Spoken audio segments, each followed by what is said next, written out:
ఈరోజే ముక్కోటి ఏకాదశి. ఈ ముక్కోటి ఏకాదశిని వైకుంఠ ఏకాదశి అని కూడా పిలుస్తారు. పైగా మంగళవారంతో కలిసి వచ్చింది. మరి ఎంతో విశేషమైన ఈరోజు ఈ కథను వింటే చాలు ముక్కోటి దేవతల సంపూర్ణ అనుగ్రహం మీకు కలుగుతుంది. వైకుంఠ ప్రాప్తి లభిస్తుంది. మరి ఆ కథ ఏంటో ఇప్పుడు విందాం. ఒకానొకసారి పాండవుల్లో పెద్దవాడైన ధర్మరాజు ఇలా పలికాడు. ఓ శ్రీకృష్ణ, జనార్దన, పరంధామ, ముక్కోటి ఏకాదశి గొప్పతనం ఏమిటి వివరించమని కోరగా దానికి శ్రీకృష్ణుడు ఇలా పలికాడు. ఓ ధర్మనందన, నేను చెప్పేది శ్రద్ధగా విను. ముక్కోటి ఏకాదశి వ్రతాన్ని ఎవరైతే భక్తి శ్రద్ధలతో ఆచరిస్తారో అలాంటి వారికి అశ్వమేధ యాగం చేసిన ఫలితం కలుగుతుంది. 100 యజ్ఞాలు చేసిన ఫలితం దక్కుతుంది. 100 గోవులను దానం చేసిన ఫలితం వారికి దక్కుతుంది. అంతేకాదు, మోక్షం కలుగుతుంది, వైకుంఠ ప్రాప్తి కూడా కలుగుతుంది అని శ్రీకృష్ణుడు ధర్మరాజుకు తెలియచేశాడు. ఈ ఒక్క ఏకాదశి రోజు ఉపవాసముంటే అన్ని ఏకాదశుల్లో ఉపవాసమున్న ఫలితం దక్కుతుంది. అంతేకాదు, ఈ ఒక్క ఏకాదశి 3 కోట్ల ఏకాదశులతో సమానం. దీనికి సంబంధించిన ఒక విశేషమైన కథను తెలియచేస్తాను. శ్రద్ధగా విను అంటూ శ్రీకృష్ణుడు ఇలా చెప్పడం మొదలుపెట్టాడు. పూర్వకాలంలో అత్యంత రమణీయమైన గోకులమనే నగరం ఉండేది. దాన్ని వైకానసుడు అనే రాజు పరిపాలిస్తూ ఉండేవాడు. తన రాజ్యంలోని ప్రజలను తన కన్న బిడ్డల వలె చూసుకునేవాడు మహారాజు. తన రాజ్యంలో సకల విద్యలు నేర్చుకున్న పండితులు ఉన్నారు. ఒకరోజు రాత్రి ఆ మహారాజుకి ఒక కల వచ్చింది. ఆ కలలో తన తండ్రి నరకంలో పడి రోదిస్తున్నట్లు వచ్చింది.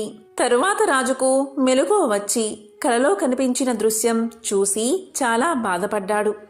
ఆ మరుసటి రోజు తన రాజసభలో వేద విద్వాంసులను పిలిపించి వారికి తన కల గురించి ఇలా చెప్పాడు.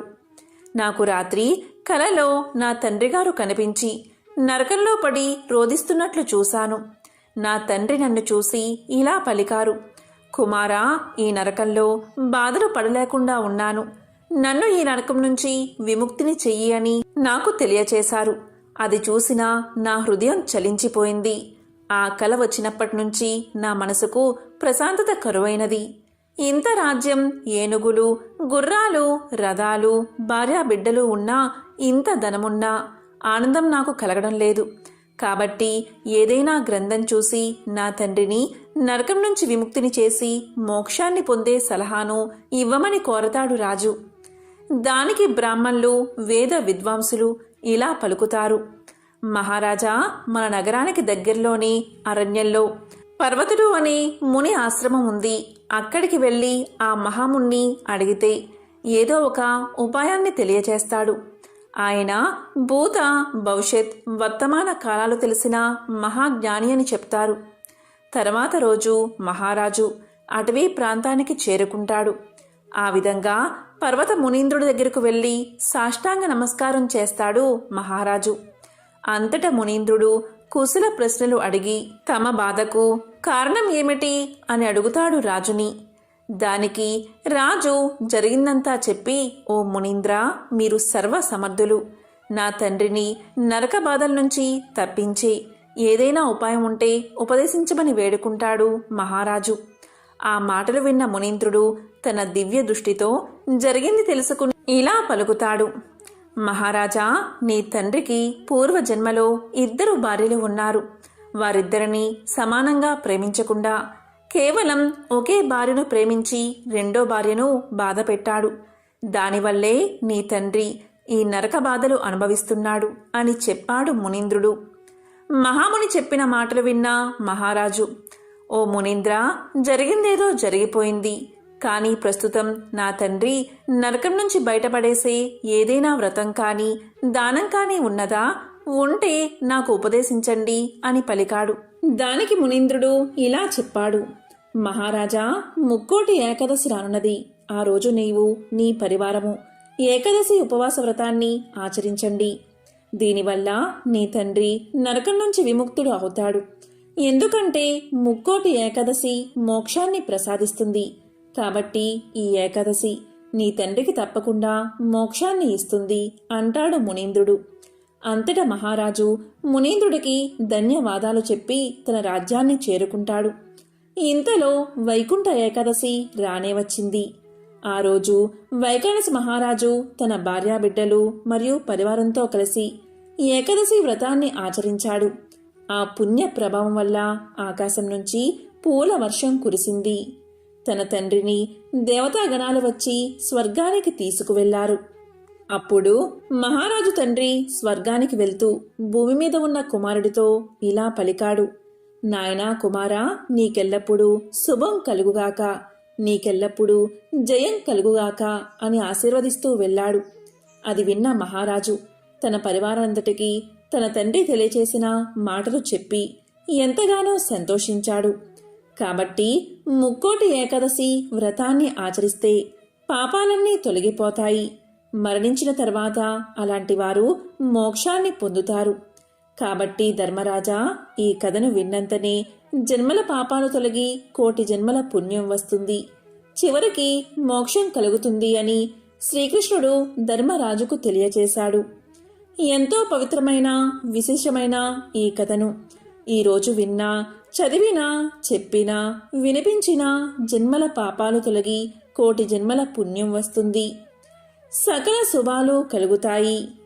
ముక్కోటి ఏకాదశి రోజు అంటే వైకుంఠ ఏకాదశి రోజు వైకుంఠ వాకిళ్లు తెరుచుకుని ఉంటాయని, అందుకే వైష్ణవ ఆలయాలో గల ఉత్తర ద్వారం దగ్గర భక్తులు భగవంతుడి దర్శనం కోసం వేచి ఉంటారు.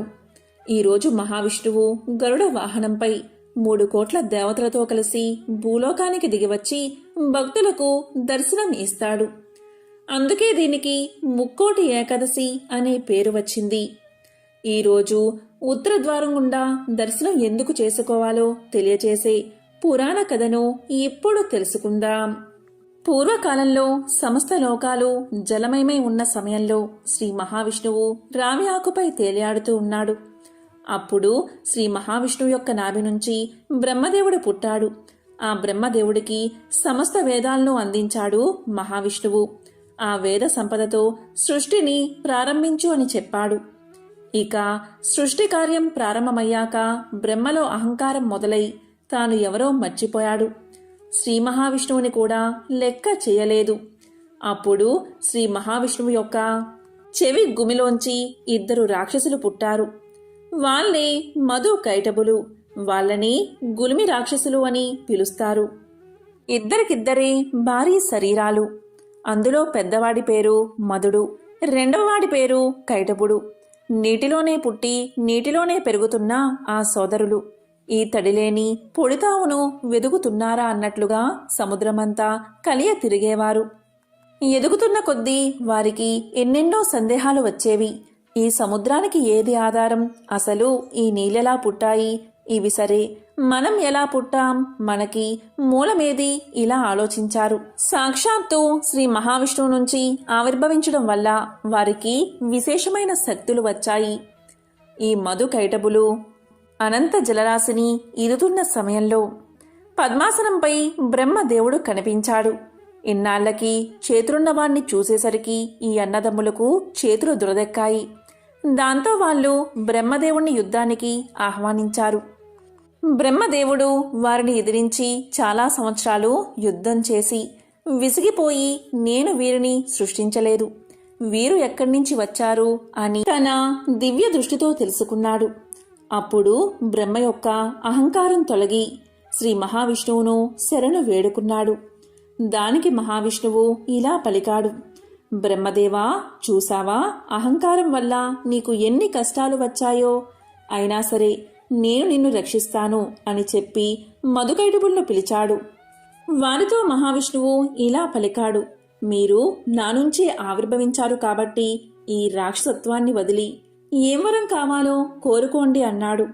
అప్పుడు మధుకైటబులు, నీవు మాకు వరం ఇవ్వడమేమిటి? మేమే నీకు వరాన్ని ఇస్తాము, కోరుకో అన్నారు. అప్పుడు వారి అహంకారం చూసి మహావిష్ణువు, అయితే నేను కోరుకుంటున్నాను, మీరు నా చేతిలో చనిపోండి అని అన్నాడు. దానికి మధు ఇలా పలికాడు: సరే, మేము నీ చేతిలో మరణిస్తాము, కానీ నీవు మాతో ద్వంద్వ యుద్ధం చెయ్యాలి అన్నాడు. దానికి శ్రీ మహావిష్ణువు అంగీకరించాడు. ఎటువంటి అస్త్రశస్త్రాలు లేకుండా చేతులతో పిడిగుద్దులతో వారి మధ్య యుద్ధం సాగింది. అలా వారు శ్రీ మహావిష్ణువు యొక్క స్పర్శ తగిలి ఎంతో ఆనందాన్ని పొందారు. అప్పుడు మధు కైటబులకి మరో ఆలోచన వచ్చింది. శరీరాన్ని తాకితేనే ఇంత ఆనందంగా ఉంటే నిజంగా మనం వైకుంఠంలో ఉంటే మనకి ఇంకా కావలసింది ఏముంటుంది అనుకుని మహావిష్ణువుతో ఇలా పలికారు. ఓ ప్రభు, నీవు వరాన్ని ఇస్తానన్నావు. ఇప్పుడు మేము వరాన్ని కోరుకుంటున్నాం. మమ్మల్ని వైకుంఠ లోకానికి తీసుకువెళ్ళండి. ఎప్పుడూ మీతో పాటు ఉండే వరాన్ని ఇవ్వండి అని అడిగారు. అప్పుడు మహావిష్ణువు ఇలా అనుకున్నాడు, వీళ్ళు రాక్షసులు కదా, వీరిని వైకుంఠం తీసుకుని వెళ్ళడం అంత న్యాయమా? అన్యాయం. లోకాలకు చాలా ఇబ్బందికరంగా మారుతుంది అని ఆలోచించి వైకుంఠానికి ఉండే ఉత్తర ద్వారాన్ని తెరిపించాడు.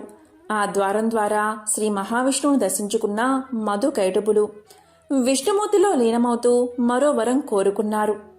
స్వామి, ఏ భక్తులైతే ముక్కోటి ఏకాదశి రోజు ఉత్తర ద్వారం నుంచి మమ్మల్ని స్మరిస్తూ నిన్ను దర్శనం చేసుకుంటారో వారికి మోక్షాన్ని ప్రసాదించమని కోరతారు. ఇక ముక్కోటి ఏకాదశి రోజు దేవతలు కూడా ఆ ఉత్తర ద్వారం ద్వారా స్వామిని దర్శించుకుని మోక్షాన్ని పొందారు. అప్పట్నుంచి ధనుర్మాసంలో వచ్చే ఈ ఏకాదశి రోజు అంటే ముక్కోటి ఏకాదశి రోజు ఇలా ఉత్తర ద్వారం ద్వారా భక్తులు మహావిష్ణువును దర్శించుకుని మోక్షాన్ని పొందుతున్నారు. ఎంతో పవిత్రమైన విశేషమైన ఈ కథను ఒక్కసారైనా వింటే చాలు. జన్మల పాపాలు తొలగి దరిద్రం తొలగి అష్ట ఐశ్వర్యాలు భోగ భాగ్యాలు కలుగుతాయి. ఓం నమో భగవతే వాసుదేవాయ అనే మంత్రాన్ని వల్లెవేస్తూ గంగానదీ తీరంలో నడుస్తూ ఉన్నాడు. అతని చేతిలో జపమాల, మెడలో రుద్రాక్షహారం ధరించి ఉన్నాడు. ఈ ఓం నమో భగవతే వాసుదేవాయ అనే మంత్రం చదవడం వల్ల ఆ తరంగాలు కలిపురుషుణ్ణి తాకాయి. ఎక్కడ్నుంచి వస్తుంది ఓం నమో భగవతే వాసుదేవాయ అనే మంత్రశబ్దం అని చుట్టూ చూడసాగాడు కలిపురుషుడు. గంగా నదీ తీరంలో ఒక బక్కచిక్కిన ముసలివాడు ఓం నమో భగవతే వాసుదేవాయ అనే నామాన్ని జపించడం చూసి ఆ మంత్ర జపాన్ని ఆపాలి అని ఆ ముసలివాడి దగ్గరకు వెళ్లి పట్టుకోబోయాడు కలిపురుషుడు. ఆయన మీద చెయ్యి వేసిన వెంటనే ఎగిరి 1/2 కిలోమీటరు దూరంలో పడ్డాడు. కొంతసేపు ఏమి జరిగిందో అస్సలు అర్థం కాలేదు కలిపురుషుడికి. కాసేపయ్యాక చూస్తే ఆ ముసలివాడు ముందు ఎక్కడో ఓం నమో భగవతే వాసుదేవాయ అనే మంత్రాన్ని జపిస్తూ వెళ్తూ ఉన్నాడు. ఎలాగైనా ఆ ముసలివాణ్ణి పట్టుకుని ఆ నామజపాన్ని ఆపాలని దగ్గరకు వెళ్లాడు కలిపురుషుడు. పట్టుకోబోతే ఈసారి మరింత దూరంలో పడ్డాడు. ఆ దెబ్బకి కలిపురుషుడు గజగజా వణికిపోయాడు. ఇతను చూస్తే బక్క చిక్కి ఉన్నాడు. గట్టిగా గాలి వస్తే ఎగిరిపోయేలా ఉన్నాడు. కాని పట్టుకుందాము అనుకుంటే నేను ఎక్కడికో పడిపోతున్నాను. ఒకవేళ నా శక్తి సన్నగిల్లిందా? కలియుగం ఆరంభంలో కృష్ణుడి వల్ల నా రాక ఆలస్యమైంది. ఇదేమైనా శ్రీకృష్ణుడి మాయా ప్రభావమా? అసలు ఇంతకీ ఆ ముసలివాడు ఎవడు? శివుడా లేక విష్ణువా అనుకుంటూ ఉండగా అటుగా వెళ్తున్న వేదవ్యాసుడు కనిపించాడు కలిపురుషుడికి. కలిపురుషుడు వెంటనే వ్యాసుడు దగ్గరికి వెళ్లి, ఓ మహానుభావా, సమయానికి వచ్చారు. నా సందేహాన్ని నివృత్తి చెయ్యండి అని కోరాడు. దానికి వేదవ్యాసుడు నవ్వి, ఇది నీ రాజ్యం, ఈ కలికాలం నీది, నీకే సందేహమా? ఇక్కడ ఏ ఇద్దరిని సక్రమంగా ఉండనివ్వవు. ఎవరైనా కలిసున్నారంటే కళ్ళల్లో నిప్పులు పోసుకుంటావు. ఇలాంటి నీకు నా అవసరం ఏముంటుంది? ఇంతకీ నువ్వు కుశలమే కదా అని అడిగాడు వేదవ్యాసుడు. దానికి కలిపురుషుడు ఇలా సమాధానం చెప్పాడు. కుశలమే మహానుభావా, నా రాజ్యంలో నేను కాక నువ్వైతే పాలించవు కదా.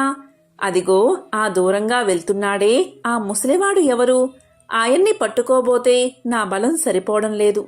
ఇదసలు నా రాజ్యమేనా లేక మీరందరూ కలిసి నన్ను మాయ చేస్తున్నారా? చెప్పండి అని వేడుకున్నాడు. దీనికి వేదవ్యాసుడు నవ్వి, ఓహో, అదా నీ సందేహం, అర్థమైంది. ఆయన పరమ విష్ణు భక్తుడు.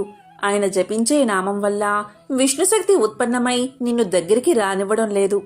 పట్టుకోవాలని ప్రయత్నించావా? విష్ణువు నిన్ను నాశనం చేసి కలియుగాన్నే లేకుండా చేస్తాడు. త్రికరణ శుద్ధిగా నిత్యము ఓం నమో భగవతే వాసుదేవాయ అనే నామాన్ని ఎవరు పఠిస్తూ ఉంటారో వారిని నువ్వు కనీసం తాకను కూడా తాకలేవు. కనుక ఓం నమో భగవతే వాసుదేవాయ ఈ మంత్రాన్ని ప్రజలు పట్టుకునే లోపే నువ్వే పట్టుకో, లేదంటే నీ రాజ్యంలో నువ్వు ఉండలేవు అని చెప్పి వెళ్ళిపోయాడు వేదవ్యాసుడు. అంతటి శక్తివంతమైన మంత్రం ఓం నమో భగవతే వాసుదేవాయ. నారాయణ నారాయణ అంటూ నిరంతరం నారాయణ మంత్రం జపించే నారద మహర్షికి ఒకరోజు ఒక సందేహం వచ్చింది. నేను ప్రతిరోజు ఈ మంత్రాన్ని జపిస్తున్నాను, మరి ఈ మంత్రం గొప్పతనం ఏమిటా అనే సందేహం నారదుడికి వచ్చింది. ఆ సందేహాన్ని నివృత్తి చేసుకోవడానికి మహావిష్ణువు దర్శనం కోసం వైకుంఠానికి వెళ్లి స్వామితో ఇలా పలికాడు. స్వామి, నేను నిత్యం నిరంతరం నారాయణ అని స్మరిస్తున్నాను, కాబట్టి నీ నామ మంత్రం మహిమను తెలిపి నా సందేహాన్ని తీర్చు అన్నాడు. అప్పుడు శ్రీ మహావిష్ణువు ఇలా పలికాడు. చూడు నారదా, భూలోకంలో ఒకచోట ఒక కొమ్మపై పక్షిని చూపించి, నారదా ఆ పక్షిని అడుగు, అదే చెప్తుంది అన్నాడు. అది విన్న నారదుడు, స్వామి ఏంటి భూలోకంలో ఉన్న పక్షిని అడగమంటున్నారు? ఇంత పెద్ద ప్రశ్నకు సమాధానం అంత చిన్న పక్షి ఎలా చెప్తుంది అని మనసులో అనుకుని భూలోకంలో చెట్టుపై ఉన్న చిన్న పక్షి దగ్గరకు వెళ్ళి ఆ పక్షితో ఇలా అన్నాడు. ఓ పక్షి, నారాయణ మంత్రం గొప్పతనాన్ని నీవు చెప్పగలవని నా స్వామి చెప్పాడు. అసలు ఆ మంత్రం గొప్పతనమేంటో కాస్త చెప్పవా అంటాడు. ఇక ఆ పక్షి నారాయణ అనే నామం వినగానే అక్కడికక్కడే మరణించింది. ఆ దృశ్యం చూసి నారదుడికి ఎంతో భయం వేసింది. ఇదేంటి, నారాయణ నామం గొప్పతనం చెప్పమంటే ఈ పక్షి ఇలా మరణించింది, అనవసరంగా ఒక పక్షిని చంపానే అని అనుకుంటూ వైకుంఠంలో ఉన్న స్వామి దగ్గరకు వచ్చి ఇలా పలికాడు. స్వామి, ఏమిటి ఇలా జరిగింది అన్నాడు. దానికి స్వామి సమాధానం చెప్పకుండా ఒక చిరునవ్వు నవ్వి ఈసారి భూలోకంలో ఒక జింక పిల్లను చూపించి దాన్ని అడుగు అన్నాడు. నారదుడు సందేహిస్తూనే వెళ్ళాడు. జింకపిల్ల ముందు నిలబడి అడిగాడు నారదుడు. పాపం, నారాయణ అనే మాట వినబడగానే అక్కడికక్కడే మరణించింది ఆ జింకపిల్ల. ఇక నారదుడు నివ్వెరపోయి బాధపడుతూ వైకుంఠంలో స్వామి దగ్గరకు మళ్ళీ వెళ్ళి ఇలా అన్నాడు. స్వామి, ఏమిటి ఇలా జరిగింది అన్నాడు. దానికి స్వామి ఏమీ సమాధానం చెప్పకుండా భూలోకంలో ఒక లేగదూడను చూపించి వెళ్ళి ఆ లేగదూడను అడగమన్నాడు. ఇక నారదుడు ఇలా అనుకున్నాడు. స్వామి నన్ను వరుసగా పాపాల్లో ఇరికించేలా ఉన్నారు అని అనుకుంటూ వెళ్ళి భూలోకంలోని లేగదూడను అడిగాడు. ఎప్పటిలాగే నారాయణ నామం వినగానే ఆ లేగదూడ మరణించింది. ఇక నారదుడు భయపడిపోయి మనసులో ఇలా అనుకున్నాడు. ప్రశాంతంగా నా తపస్సు నేను చేసుకోక కోరి కోరి ఈ మహాపాతకాలను కాళ్లకు చుట్టుకున్నాను. పక్షిని జింకను చంపడమే మహాపాపమనుకుంటే ఇప్పుడు గోహత్యా పాతకం కూడా నాకు చుట్టుకుంది. నాకు సందేహ నివృత్తి వద్దు, ఏమీ వద్దు. ఈసారి వెళ్తే ఇంకా ఎక్కడికి వెళ్ళమంటాడో అని నారాయణ జపం చేసుకుంటూ చేసిన తప్పులకు చింతిస్తూ భూలోకంలోనే ఉండిపోయాడు నారదుడు. కాని ఆ స్వామి ఊరుకోడు కదా. ఆ స్వామి నారదుణ్ణి మళ్లీ రప్పించుకున్నాడు. ఇక నారదుడు ఇలా అన్నాడు. స్వామి, మీకిది న్యాయమేనా? నా చేత ఇన్ని అపరాధాలు చేయించారు, సందేహం రావడమేనా నా తప్పు అన్నాడు. దానికి స్వామి నవ్వుతూ, నీవు బాధపడాల్సిన పనిలేదు నారదా, ఈసారి వెళ్తే నీకు ఖచ్చితంగా సమాధానం దొరుకుతుంది అన్నాడు. దానికి నారదుడు ఇలా అన్నాడు. స్వామి, మీరు ఇంతకు ముందు కూడా ఇలాగే చెప్పారు, నేను వెళ్ళను అని అన్నాడు నారదుడు. ఇక స్వామి పరిపరి విధాలుగా చెప్పగా స్వామి మాట కోసం బయలుదేరాడు నారదుడు. ఈసారి స్వామి చూపించింది అప్పుడే పుట్టిన ఒక పసివాడిని. ఇక నారదుడు వెళ్ళి ఆ బిడ్డ ముందు నిలబడి ప్రశ్న అడిగి పరిగెత్తబోయాడు. ఖచ్చితంగా ఈసారి నరహత్యా పాతకం కూడా చుట్టుకుంటుంది అనుకున్నాడు నారదుడు. అప్పుడు వెనుక నుంచి మహర్షి అనే ఒక పిలుపు వినబడింది. ఆశ్చర్యపోతూ వెనుతిరిగి చూశాడు నారదుడు. ఆ బిడ్డ బతికే ఉన్నాడు. వెంటనే నారదుడు ఆ బిడ్డ దగ్గరకు వెళ్ళగానే ఆ పసివాడు ఇలా అన్నాడు: మహర్షి, సందేహ నివృత్తి కోసం వచ్చి తీర్చుకోకుండా వెళ్ళిపోతున్నారా? నేను చెప్పేది వినండి. మీరు పలికిన నారాయణ మంత్రం విన్నందుకే పక్షి జన్మలో ఉన్న నేను మరణించి అంతకన్నా ఉత్తమమైన జింక జన్మను పొందాను. ఆ పరమ పవిత్రమైన మంత్రాన్ని వినడం వల్లే అంతకన్నా ఉత్తమమైన గోవు జన్మను పొందాను. అంతేకాదు, ఆ పరమ పవిత్రమైన నారాయణ నామాన్ని విన్నందుకే ఉత్తమమైన మానవ జన్మను పొంది పూర్వజన్మల జ్ఞాపకాన్ని, నీ ద్వారా సందేహాన్ని తీర్చుకునే శక్తిని, మాట్లాడగలిగే శక్తిని పొందాను. చూడు నారదా, మనకు ఉత్తమమైన గతిని, తద్వారా స్వామి సన్నిధిని అందించే పరమ సాధనం నారాయణ మంత్రం. ఇదే నారాయణ మంత్రం యొక్క మహత్యమని పలికాడు ఆ చిన్న పిల్లవాడు. దీంతో నారదుడు ఆ పిల్లవాడికి నమస్కారం చేసి వైకుంఠానికి వెళ్ళిపోయాడు. ఇక నారదుడు విష్ణు సన్నిధికి చేరుకుని, నీ నామ మహత్యాన్ని నా ద్వారా లోకానికి చాటడానికి ఈ మార్గాన్ని చూపించావా మహానుభావా అంటూ విష్ణు పాదాలపై పడ్డాడు నారదుడు. పూర్వకాలంలో శ్రీరంగాపురం అనే ఒక గ్రామం ఉండేది. ఆ ఊరిలో శ్రీ రంగనాథుడి ఆలయం చాలా ప్రసిద్ధి. ప్రతి సంవత్సరం ముక్కోటి ఏకాదశి రోజు, అంటే వైకుంఠ ఏకాదశి రోజు ఉత్తర ద్వారం గుండా స్వామివారిని దర్శనం చేసుకోవడానికి లక్షలాది మంది జనం వచ్చేవారు. అదేవిధంగా ఆ ఊరిలో సుబ్బిశెట్టి అనే ఒక పెద్ద జమీందారు ఉండేవాడు. ఆయనకు దైవభక్తి కంటే తాను గొప్ప భక్తుడు అని 10 మంది చెప్పుకోవడం మీదనే ఆశ ఎక్కువగా ఉండేది. ఈసారి ముక్కోటి ఏకాదశి రోజు గుడిలో భారీగా విరాళమిచ్చి అందరికంటే ముందు తాని ఉత్తరద్వార దర్శనం చేసుకోవాలని, ఊరంతా తనని గొప్పగా చూడాలని నిర్ణయించుకున్నాడు అతను. ఇక ఏకాదశి నాడు ఉదయం నుంచి ఉపవాసం ఉన్నానని అందరికీ చెప్తున్నాడు. కాని మనసులో మాత్రం రేపు ద్వాదశి పారణకు ఏమేమి పిండి వంటలు తినాలి అనే ఆలోచనలోనే ఉన్నాడు. అలాగే ఆ గుడిలో చిన్న గూటిలో ఒక పిచ్చుక నివాసం ఉండేది. ఆ పిచ్చుకకు తిథులు వారాలు తెలియవు. కాని ప్రతిరోజు గుడిగంట శబ్దం వినగానే స్వామివారి వైపు చూసి కీచుకీచుమని శబ్దం చేస్తూ తన భాషలో నమస్కారం చేసుకునేది. ముక్కోటి ఏకాదశి రానే వచ్చింది. ఆ రోజు గుడంతా శుభ్రం చేయడం వల్ల పిచ్చుకకు ఒక్క గింజ కూడా దొరకలేదు. ఉదయం నుంచి సాయంత్రం వరకు ఆహారం కోసం వెతుకుతూనే ఉంది, కానీ ఏమీ దొరకలేదు. ఇక రాత్రి గడిచేసరికి గుడిలో భక్తుల రద్దీ పెరిగింది. భజనలు, కీర్తనలు మారుమోగుతున్నాయి. ఆ శబ్దాలకు పిచ్చుకకు నిద్ర పట్టలేదు. ఆ పిచ్చుక గోపురం మీద కూర్చుని స్వామివారి వైపు చూస్తూ రాత్రంతా మెలకుగా ఉండిపోయింది. అంటే దానికి తెలియకుండానే జాగరణ కూడా చేసింది. మరునాడు ఉదయం తెల్లవారింది. ఉత్తర ద్వారాలు తెరుచుకున్నాయి. రంగనాథుడు వైభవోపేతంగా అందరికీ దర్శనమిస్తున్నాడు. ఇక జమీందారు గర్వంగా దండం పెట్టుకుంటూ లోపలికి వెళ్ళాడు. అదే సమయంలో ఆకలితో అలసిపోయిన పిచ్చుక గోపురం మీద నుంచి ఎగురుకుంటూ వచ్చి ఉత్తర ద్వారం గుండా స్వామివారి పాదాల దగ్గర వాలి తుదిశ్వాస విడిచింది. అదే సమయంలో గుండెపోటుతో జమీందారు కూడా గుడిలోనే కుప్పకూలి మరణించాడు. ఆఖరికి భయంకరమైన రూపాలతో యమదూతలు వచ్చారు. వారు తమ పాశాలతో జమీందారు ఆత్మను బంధించారు. అదే సమయంలో ఆకాశం నుంచి దివ్యమైన విమానంలో శంకు చక్రాలు ధరించిన విష్ణుదూతలు దిగివచ్చారు. వారు నేరుగా ఆ చిన్న పిచ్చుక ఆత్మను తీసుకుని విమానంలో ఎక్కించబోయారు. అది చూసిన ధర్మారావు ఆత్మ ఘోషించింది. ఆ ఆత్మ ఇలా పలికింది: నేను గుడికి ఎన్నో లక్షలు విరాళంగా ఇచ్చాను. మనుషులందరికీ అన్నదానం చేశాను. కాబట్టి నన్ను ఎందుకు నరకానికి తీసుకువెళ్తున్నారు? ఏ పుణ్యమో చెయ్యని ఈ పక్షికి వైకుంఠమా? ఓ ధర్మరాజా, నీ న్యాయం ఎక్కడుంది అని గట్టిగా అరిచాడు.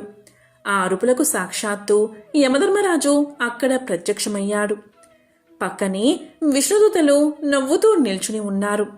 అప్పుడు యమధర్మరాజు జమీందారుతో ఇలా అన్నాడు: ఓ ఓ మానవుడా, విష్ణులోకం వెళ్ళడానికి, ముక్తిని పొందడానికి కావాల్సింది ధనం కాదు, స్వచ్ఛమైన మనసు అని పలికిన వెంటనే ఆ పిచ్చుక ఆత్మ మనుషులకు అర్థమయ్యేలా ఇలా పలికింది. ఓ మానవులారా, నేను ఒక పక్షిని. నాకు వేదాలు తెలియదు, మంత్రాలు రానేరావు. కానీ నిన్న ఏకాదశి నాడు నాకు ఆహారం దొరకకపోయినా నేను దాన్ని స్వామివారి అనుజ్ఞగా భావించి నాకు తెలియకుండానే జాగరణతో కూడిన ఉపవాసం ఉన్నాను. రాత్రి నిద్రలేకపోయినా స్వామినామస్మరణతో గడిపాను. అంటే భక్తితో జాగరణ చేశాను. నేను నా శరీరాన్ని మాత్రమే పస్తు ఉంచాను అనుకున్నాను, కానీ నా ఆత్మ ఈ పరమాత్మలో లీనమైనది. ఓ మానవుడా, నువ్వు ఉపవాసం ఉన్నావు నిజమే, కానీ అది దేవుడి మీద ప్రేమతో కాదు. నీ మనసు వంటకాల మీదే ఉంది. నువ్వు జాగరణ చేశావు, కానీ నీ ధ్యాస నీ గొప్పతనం మీదే ఉంది. ముక్కోటి ఏకాదశి అంటే శరీరాన్ని పస్తు ఉంచడం కాదు. నేను పస్తు ఉన్నాను, కానీ నా మనసు నిండా గోవింద నామమే ఉంది. నువ్వు దేవుడికి పాలు పోస్తావు, కానీ పక్కన ఉన్న మనిషికి నీళ్లు కూడా ఇవ్వవు. నువ్వు గుడిలో లక్షలు కుమ్మరిస్తావు, కానీ అది నీ హోదా పెరగడానికే తప్ప దైవం మీద ప్రేమతో కాదు. దేవుడితో కూడా బేరాలాడే ఏకైక జాతి మీదే. నాకు ఇది ఇస్తే నీకు ఇది ఇస్తా అని లంచం ఇవ్వడానికి చూస్తారు. మోక్షం అంటే ఏమిటి? స్వర్గానికి వెళ్ళడమే మోక్షం అనుకుంటున్నావా? కాదు. తోటి ప్రాణిలో కూడా దైవాన్ని చూడలేనప్పుడు నువ్వు ఎన్ని గుళ్ళు కట్టినా, ఎన్ని దానాలు చేసినా నీకు మోక్షం రాదు, పుణ్యం ప్రాప్తించదు. ఏకాదశి నాడు నేను ప్రకృతి ధర్మాన్ని పాటించాను, నువ్వు కృత్రిమంగా నటించావు. ఓ మనిషి, జాగ్రత్తగా విను. స్వార్థం అనే ముసుగు తీసేస్తే తప్ప ఎప్పటికీ మోక్షం లభించదు. పవిత్రమైన ఉత్తరద్వార దర్శనం చేసుకుంటూ ప్రాణం వదిలిన నాకు వైకుంఠ ప్రాప్తి కలిగింది. కాని అహంకారంతో ఉత్తరద్వారం దాటినా నీకు నరకం తప్పలేదు అని పలికింది. దీంతో తన జీవితమంతా వృధా అయిపోయిందని గ్రహించాడు ఆ జమీందారు. ఎంతగానో పశ్చాత్తాపపడ్డాడు. కానీ సమయం మించిపోయింది. వెంటనే విష్ణుదూతలు పిచ్చుక ఆత్మను వైకుంఠానికి, ఆ ధర్మారావు ఆత్మను యమలోకానికి యమదూతలు తీసుకుపోయారు. ఈ దృశ్యాన్ని చూసిన అక్కడ ఉన్న జనులంతా దైవాన్ని భక్తితో పూజిస్తూ చివరికి మోక్షాన్ని పొందారు. ఎంతో విశేషమైన ఈ కథను వింటే చాలు స్వామి యొక్క సంపూర్ణ అనుగ్రహం లభిస్తుంది. మోక్షం అనే పదం దాదాపు అందరూ వినే ఉంటారు. ఏదో ఒక సందర్భంలో హమ్మయ్య మోక్షం కలుగుతుంది అనుకుంటారు. ఇంతకీ మోక్షం అంటే ఏమిటి, అదెలా లభిస్తుందో తెలియచేసే పురాణ కథ ఇది. త్రిలోక సంచారి అయిన నారదుడు ఒకసారి భూమి మీద ఉన్న విష్ణు భక్తులను పలకరించేందుకు వెళ్ళాడు. ఆయన 3 వ్యక్తుల్ని కలిశారు. వారిలో మొదటి వ్యక్తి ఒక ముని. నిత్యం హరినామస్మరణలోని మునిగితేలే ముని దగ్గరకు వెళ్ళాడు నారదుడు. నారదుణ్ణి చూసిన ముని ఇలా పలికాడు, అయ్యా, వైకుంఠం నుంచి ఎప్పుడు వచ్చారు? విష్ణు భగవానుడు ఎలా ఉన్నారు? ఏం చేస్తున్నారు? మీరు తరచూ వైకుంఠానికి వెళ్తూ ఉంటారా అని ప్రశ్నలతో ముంచెత్తాడు.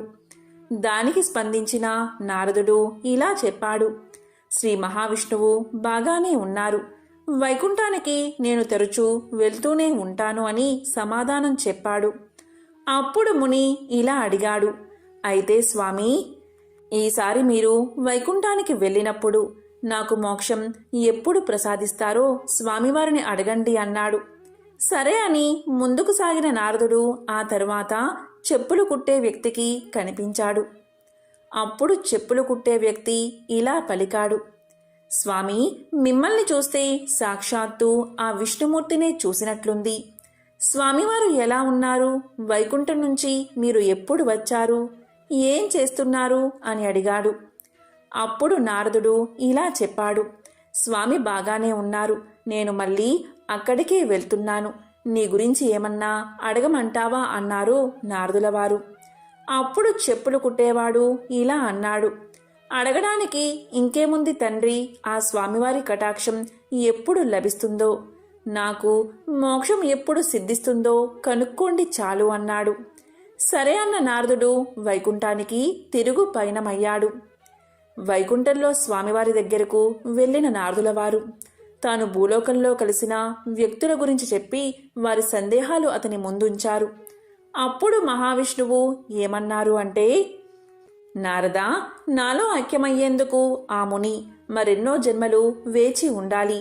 కానీ ఆ చెప్పులు కుట్టుకునే వ్యక్తికి మాత్రం ఇదే చివరి జన్మ అన్నారు మహావిష్ణువు. ఆశ్చర్యపోయిన నారదుల వారు నిత్యం హరినామస్మరణలో మునిగితేలే మునికి మరెన్నో జన్మలు ఉండడమేమిటి? సాధారణ జీవనం గడుపుతున్న చెప్పులు కుట్టే వ్యక్తికి ఇదే ఆఖరు జన్మ కావడం ఏంటి అనే సంశయంలో ఉండిపోయాడు నారదుడు. ఇది గమనించిన శ్రీహరి ఇలా పలికాడు, ఈసారి నువ్వు వారిద్దరినీ కలిసినప్పుడు స్వామివారు ఏం చేస్తున్నారు అని వాళ్ళు అడుగుతారు కదా, అప్పుడు ఆయన సూది బెజ్జంలోంచి ఏనుగును పంపిస్తున్నారని చెప్పు. వారిలో ఎవరు గొప్ప భక్తులో నీకే తెలుస్తుంది అన్నారు. ఇక భూలోకానికి తిరిగి బయలుదేరి వెళ్లిన నారదుడు మళ్ళీ ఆ ఇద్దరినీ కలిశాడు. ఎప్పటిలాగే స్వామివారు ఏం చేస్తున్నారని అడిగితే శ్రీహరి చెప్పమన్నా సమాధానమే చెబుతారు నారదులవారు. ఆ విధంగా నారదుడు చెప్పిన వెంటనే ముని ఏమన్నాడంటే, భలేవారే, సూది బెజ్జంలోంచి ఏనుగును పంపించడం ఎలా సాధ్యం? మీరు నాతో పరాచికాలు ఆడుతున్నట్లున్నారు, లేదా ఏదో భ్రాంతికి గురై ఉంటారు అన్నాడు ముని చిరునవ్వుతో. కాని చెప్పులు కుట్టే వ్యక్తి ఇలా అంటాడు, మంచిది మంచిది, స్వామివారు తలుచుకుంటే సాధ్యం కానిది ఏముంటుంది అన్నాడు. స్వామివారు ఎంత గొప్పవారైతే మాత్రం అంత అసాధ్యమైన కార్యాన్ని చేయగలరని నువ్వు నమ్ముతున్నావా అని అడుగుతాడు నారదుడు. దానికి చెప్పులు కుట్టుకునే వ్యక్తి ఇలా చెప్తాడు, నారదా, భలేవారే, భగవంతుడికి అసాధ్యమంటూ ఏముంటుంది? ఇదిగో ఈ మర్రి పండును చూడండి. ఈ మర్రి పండులో వేల గింజలు ఉన్నాయి కదా, ఆ గింజలన్నీ మళ్ళీ మర్రి చెట్లుగా మారతాయి కదా. పోనీ అక్కడితో ఆగుతుందా? ఆ మర్రి చెట్టు ఊడలు కిందకి దిగి విశాలమైన వనంగా మారుతుంది. ఇంత చిన్న పండులో అన్ని మహావృక్షాలు ఇమిడి ఉన్నప్పుడు స్వామివారు చేసిన దానిలో ఆశ్చర్యం ఏముంది? సృష్టిలో ఇలాంటి అద్భుతాలన్నీ ఆయనకి సాధ్యమే కదా అన్నాడు చెప్పులు కుట్టుకునే వ్యక్తి. పైకి ఎంతో సాధారణంగా కనిపించి ఆ భక్తుడి మనసులో భగవంతుని పట్ల ఉన్న విశ్వాసం ఎంత బలమైనదో నారదుల వారికి అప్పుడు అర్థమైంది. మోక్షం చెప్పులు కుట్టే వ్యక్తికి ఎందుకు ముందుగా వస్తుందో నారదుడికి తెలిసింది. ఎంతో పవిత్రమైన విశేషమైన ఈ కథను ఈరోజు విన్నా, చదివినా, చెప్పినా, వినిపించినా సకల శుభాలు కలుగుతాయి. జన్మల దోషాలు తొలగి కోటి జన్మల పుణ్యం వస్తుంది. వైకుంఠ ఏకాదశి రోజున ప్రతి ఒక్కరూ బ్రాహ్మీ ముహూర్తంలోనే నిద్రలేచి స్నానాదులు పూర్తి చేసుకోవాలి. భక్తి శ్రద్ధలతో వైష్ణవ ఆలయాలు దర్శించాలి. ముఖ్యంగా మహావిష్ణువును ఉత్తర ద్వారం ద్వారా దర్శించుకుంటే ఆయన అనుగ్రహంతో పాటు శుభాలు కలుగుతాయి. ఈరోజు విష్ణు సహస్రనామ పారాయణం చేస్తే సమస్త పాపాలు తొలగి భగవంతుడి అనుగ్రహం కలుగుతుంది.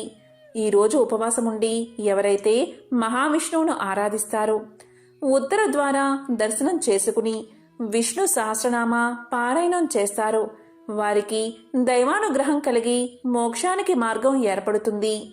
ఈ మార్గశిర శుక్లపక్ష ఏకాదశి రోజున ఉపవాసముండి దామోదర సహిత తులసీమాతను కల్పోక్త ప్రకారంగా పూజించాలి.